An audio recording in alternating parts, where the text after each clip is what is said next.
c'est accepter Jésus-Christ comme notre Seigneur et Sauveur.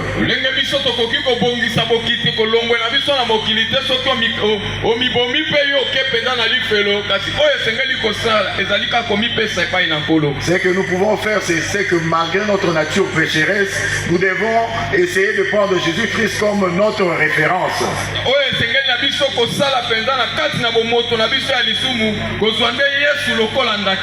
Nous devons obéir et mettre en application la parole de Dieu.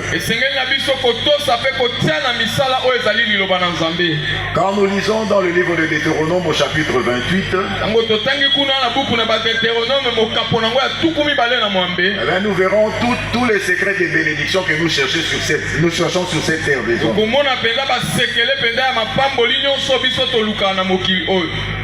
Ce qui est bizarre, c'est que si tu obéis, il n'y a que 14 versets qui reprennent les bénédictions qui vont te couronner parce que tu obéis à la parole de Dieu.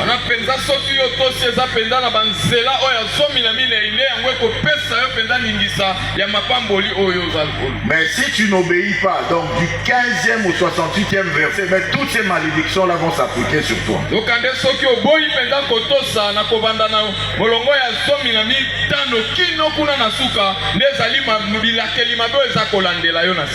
Logiquement, on devait avoir aussi 14 malédictions parce que si tu obéis, on te dit que tu seras le premier et non le dernier.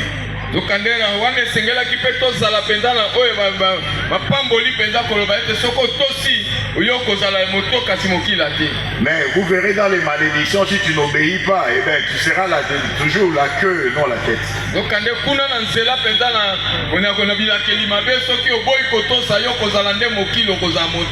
Non, il y a du 15e verset au 68e verset, il n'y a que des malédictions et des malédictions.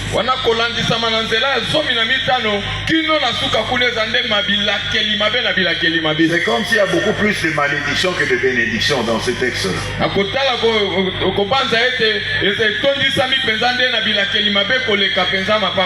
Donc nous avons intérêt sur cette terre des hommes de faire ce qui est en notre pouvoir. Donc obéir à accepter d'abord Jésus-Christ comme Seigneur et Sauveur, obéir et appliquer la parole de Dieu.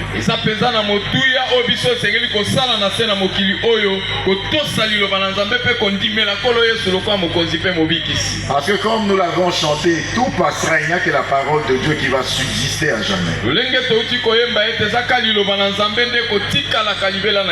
Si tu es trop attaché à cette terre des hommes, Jésus-Christ a dit que cette terre elle disparaîtra.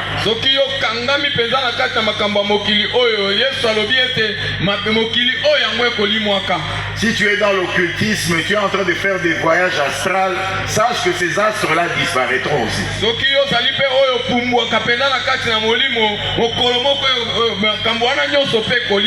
Je ne sais pas dans quel astre tu as l'habitude d'aller, et bien cet astre-là va disparaître. Le Créateur a dit qu'à un certain moment, même la lune et les étoiles n'existeront plus.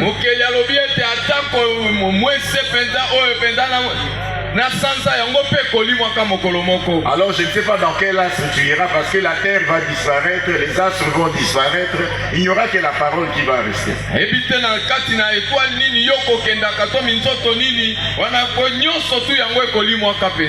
Et d'ailleurs quand tu es en train de faire ces voyages là, tu deviens une abomination pour l'Éternel.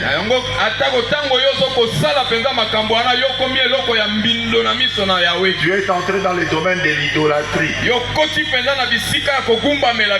Au lieu d'adorer le Créateur, toi tu es en train d'adorer la créature. Tu peux faire couper cet arbre, tu en sors une statue, tu commences à t'agenouiller là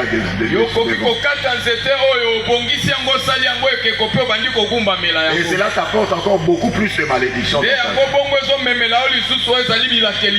Bien aimé, donnons notre vie au Seigneur Jésus-Christ. Si un homme est parti à 36 ans, eh ben, elle ne s'attendait pas nécessairement en train de partir à 36 ans. Elle est morte en Afrique du Sud dans des conditions de vie meilleures qu'ici. Mais il y a des gens qui vivent ici dans des conditions médiocres, mais qui restent en vie. Elle qui était, on suppose qu'elle est dans des bonnes conditions là-bas, elle est morte avant certaines personnes qui sont en train de poireauter ici au Congo. lolenge kutu ya malamu zokandeza na basusu bazobika na lolenge kutu ya malamu te kasi bazali nanu.